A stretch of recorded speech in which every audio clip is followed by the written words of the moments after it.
पुराने भारत की पुण्य भूमि श्रावस्ती, एक ऐसा नगर जहां बुद्ध की करुणा की छाया फैली हुई थी। उसी नगर में एक साध्वी हृदय वाली स्त्री रहती थी, जो संसार के बंधनों से ऊपर उठकर भिक्षुणी बनना चाहती थी। लेकिन उस समाज में एक स्त्री का संन्यास लेना आसान नहीं था। उस स्त्री ने अपने माता पिता से कहा, मैं बुद्ध के संग में शामिल होकर भिक्षुणी बनना चाहती हूं। यही मेरे जीवन का लक्ष्य है। लेकिन माता पिता ने यह कहकर इनकार कर दिया, बेटी, ये मार्ग तुम्हारे लिए नहीं है, तुम्हें गृहस्थ धर्म ही निभाना होगा। फिर उसका विवाह एक श्रेष्ठी पुरुष से कर दिया गया। परंतु समय बीतने के साथ उस स्त्री के त्याग और साधना की भावना कम नहीं हुई। अंततः उसके पति ने उसकी तपस्वी भावना को समझते हुए उसे अनुमति दे दी।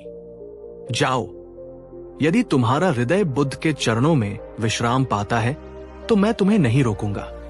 वह स्त्री खुशी खुशी संघ में प्रविष्ट हुई और भिक्षुणी बन गई। लेकिन कुछ ही समय बाद एक चौंकाने वाली बात सामने आई। वो गर्भवती थी। जैसे ही यह बात फैली, समाज में हलचल मच गई। बुद्ध के विरोधी देवदत्त को ये एक अवसर लगने लगा। उसने बिना किसी सत्य की जांच किए उस महिला को चरित्रहीन कह दिया। बुद्ध के संघ को बदनाम करने की नीयत से उसने ये बात फैलानी शुरू कर दी। बुद्ध तक ये बात पहुंची, लेकिन उन्होंने क्रोध नहीं किया। उन्होंने विशाखा और उपाली को जांच के लिए भेजा। विशाखा, जो बुद्ध की परम भक्त थी, और उपाली, जो संघ में नियमों के विशेषज्ञ थे। दोनों श्रावस्ती पहुंचे। उन्होंने गहन और निष्पक्ष जांच की, और जो सामने आया वह चौंकाने वाला नहीं, बल्कि सत्य का उजाला था। वो स्त्री निर्दोष थी। उसका गर्भ उसी श्रेष्ठी से था जिससे उसका विवाह हुआ था। जब वह भिक्षुणी बनी तब वो पहले से ही गर्भवती थी। बुद्ध ने जब ये सत्य जाना, वे मुस्कुराए। उन्होंने उस स्त्री को आशीर्वाद दिया, उसका सम्मान पुनः बहाल किया। कुछ समय बाद एक सुंदर पुत्र का जन्म हुआ। बुद्ध ने उसका नाम रखा कुमार कश्यप। उन्होंने उसे अपने करकमलों से आशीर्वाद देते हुए कहा, यह बालक विशेष है, इसका मार्ग भी विशेष होगा। कुमार कश्यप को पालन के लिए श्रावस्ती नरेश को सौंपा गया। राजमहल में वो 7 वर्षों तक पला, शिक्षा, शील, नीति और करुणा में परिपूर्ण। लेकिन उसका हृदय अब भी किसी और दिशा की ओर देख रहा था। जब बुद्ध पुनः श्रावस्ती आए, कुमार कश्यप उनके दर्शन को पहुंचे। उन्होंने बुद्ध के तेजोमय स्वरूप को देखा, शांत, निष्कलंक, दिव्य। बालक ने उनके चरणों में गिरकर कहा, भगवान, मुझे भी अपने संग में स्थान दे।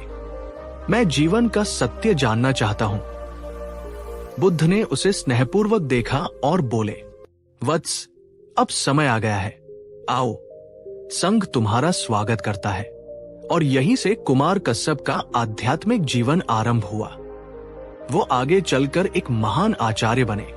उन्होंने बुद्ध की शिक्षाओं को आगे बढ़ाया, करुणा, शांति और सत्य के मार्ग पर लोगों को चलना सिखाया।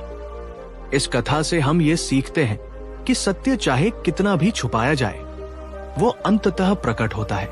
समाज अक्सर बिना जांच के निर्णय कर देता है, परंतु बुद्ध जैसे ज्ञानी हमें सिखाते हैं, धैर्य रखो, सत्य की विजय अवश्य होती है।